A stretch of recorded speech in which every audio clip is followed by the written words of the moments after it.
to the Lit Chicks podcast. We are Ellen Humphrey, Hello. Shannon Reber, and I am Susan Landrigan. We're coming to you today from the Innovation Studio at Lakeshore Center for the Arts in Westfield, New York. I almost said New Hampshire. That's the wrong place. I'm in the wrong setting here for a minute. So today we're going to talk about where our inspiration comes from for our stories. Indeed. It's a really fascinating subject because I think each of my books that I've written has had almost a different kind of inspiration. And there seems to be a trend between something that you've experienced that kind of inspires you to do. True. Like, so my book Faith is about my experience growing up in a religious cult, but written as a novel. Mm-hmm. So that one is kind of obvious. Yeah. But then there are other stories, and I brought a couple of examples.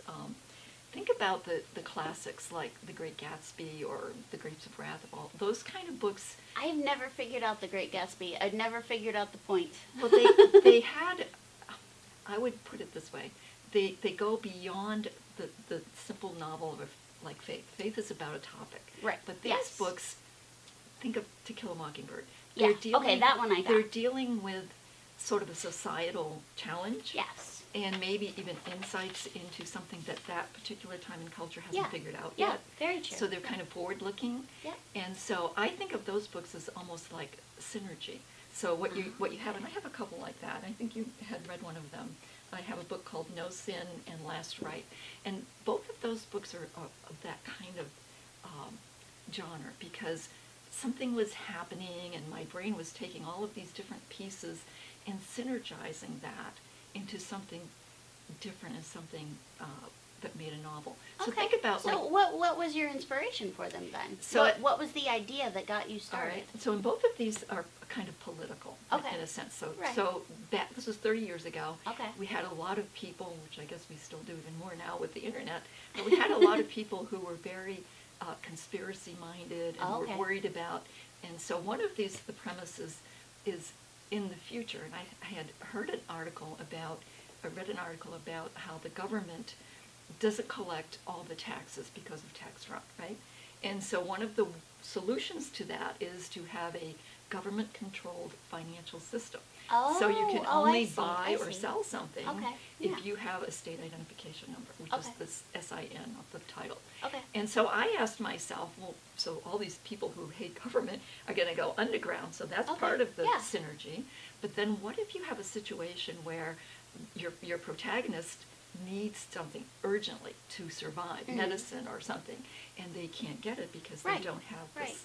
So that's kind of how that all mixed together to produce a novel. Exactly. And you think of Fahrenheit 451, to burn books. You think about, so when you take a big subject like that and you kind of synergize it into what if, you can come up with a novel that's a little different than an experience-based novel. True. Right? Right. Mm-hmm. But you tend to go with experience, right? I do. Yes. Yeah.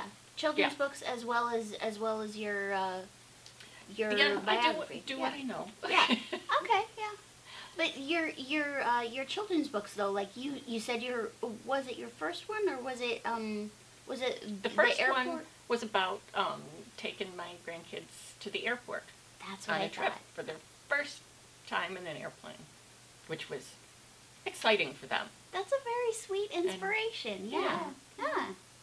And children love books, and so if you do something they're experienced with, they're going to relate to it, right? And it's also, I think it's endearing to remember yourself as they grow up. You can go back to that moment when you experienced that with them. So that's kind of a nice, what's the word? Memento? No, some word.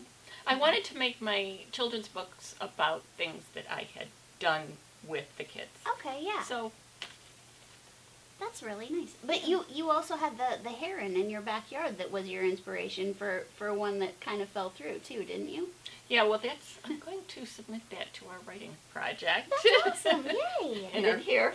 Oh, okay. No, it's okay. Yeah, I'm still working on it. I turned it around a little bit. And, Now, what's your inspiration, Shannon? Everything, absolutely everything. I once had a dream as an inspiration. It was this creepy, horrible I was the person in the dream, and I was kneeling on a cliff above Lake Erie, and I knew someone was standing behind me, getting ready to kill me. Ooh, And ooh. it haven't had stuck that with dream. me. It stuck with me. It was a long time ago, but that image stuck in my head, and I started basically forming a fantasy story around that really creepy image for me. And like most of mine are just from other things that I read. Take an idea, a mythology from one place, and then do a butt ton of research, and then come up with a different story. Interesting. We're all different, and every writer is different. Yeah, exactly. I have an interesting book that I wrote again many years ago, but it was inspired by a combination of my daughter, who was in the Coast Guard, Okay. sailing across the Atlantic on the U.S. Coast Guard Bark Eagle, which is a tall ship. Okay. And then my mother-in-law, who was a French-Canadian lady, short, 4'11", but she would tell stories about when she was young, how she adored her father, and she had this Okay. wild curly hair. And so my protagonist is based on a pre-settlement story, which also was inspired by visiting a museum. Okay. There's a Native American museum in Connecticut, and I saw this recreation, with the teepees and all this, about in the early 1600s, how there was a plague Right. that wiped out almost every single Native American village. Only 1 or 2% maybe lived. Okay. And so what I did is I said, well, how did they live? What was different about them? Let me hold this up. Yep, that they survived. And I did a little bit of research, as you say, and I found out that the diseases that were wiping out the natives Yeah. were European diseases, Mhm. and because they didn't have any exposure to that, they didn't Right. have the immunities. Right. So what if those who survived had some European blood in them? Oh, And so okay. this is about a little girl who, her father is sailing pre-settlement New England along the coast of Maine, which was basically everywhere. And he has 3 ships, and then there's the French and Indian and conflict, which, yes. they're all fighting over who's going to get to trade and do this stuff. Yeah. And she gets marooned along the coast of Maine. Right. And wants to find her way home. So it's almost like a coming-of-age story, but on a much bigger scale, because she ends up saving the tribe because of her injection of the English Okay. blood, because she decides to stay. So Okay, this was a really a lot of pieces. Again, that Right. synergy that takes all of these ideas and they kind of work in your brain, and then you see the story. And Exactly. you sit down and work on the story. Well, our friend Catherine, I mentioned last week, she when she was on vacation, she was in a tour, and what was it? The castle. Yeah, I don't remember the name of the castle, but she Old based. Castle, Well, yeah. thank you. In the Thousand Islands. There we go. 20 minutes. 1,000 minutes. Well, that inspired her whole story, Yes. and like the myth or theory or whatever that the girl never died, and it's really interesting the way one story can inspire your own story, and you turn it into your own, but it's not your story anymore.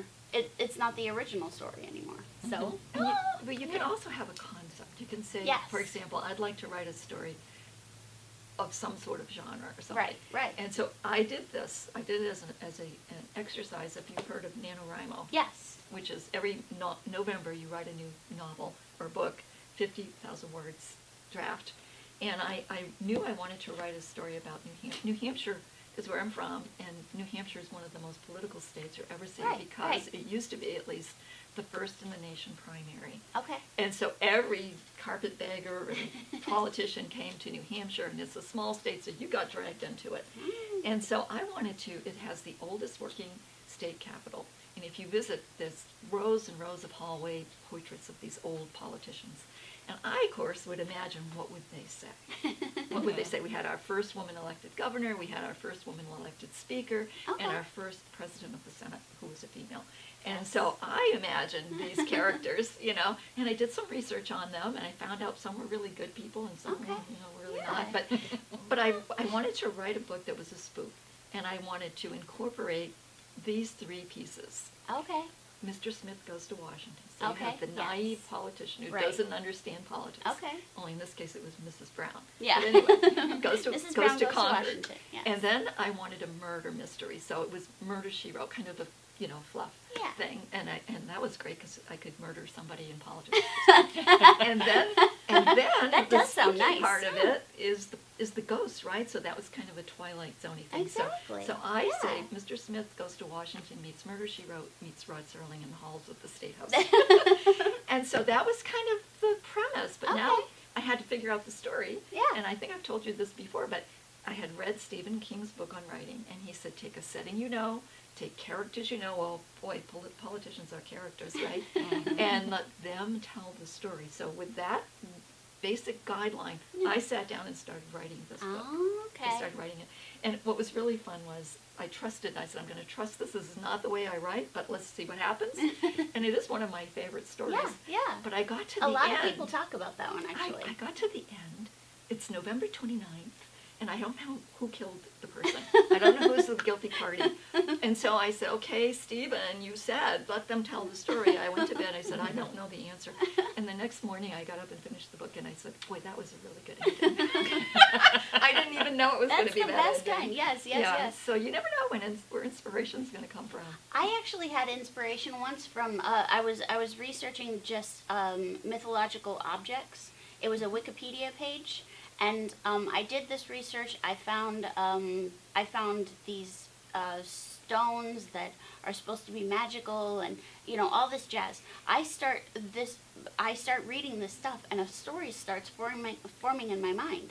Well, I went back to check the Wikipedia page, and it had been taken down because it was bad information. Oh. But my story was already there, so... Yeah, well, nobody can accuse you of anything that's not there anymore. Exactly.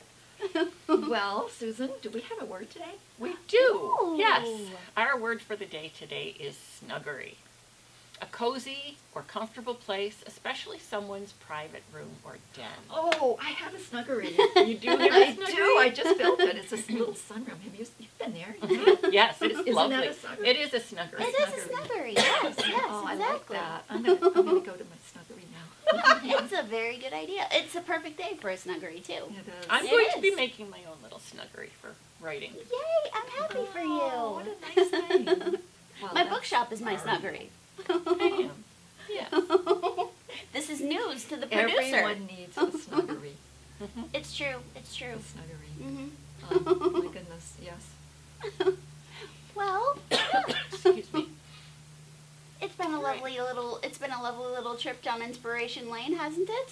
Yes. Yes. Well, I it is. hope everyone finds their inspiration, their muse, and think of the word muse, music, amusing. I do love music when I'm writing, and I amuse myself a lot. So find your muse, right? Find your muse. Yeah. Well, thank you for spending time with us today. Let us know if there's anything you would like us to talk about. We love to hear from people, Yeah. good or bad, mostly good. hopefully. Mostly good. Please, let's stick with And good. we'll see you next week. Have fun writing.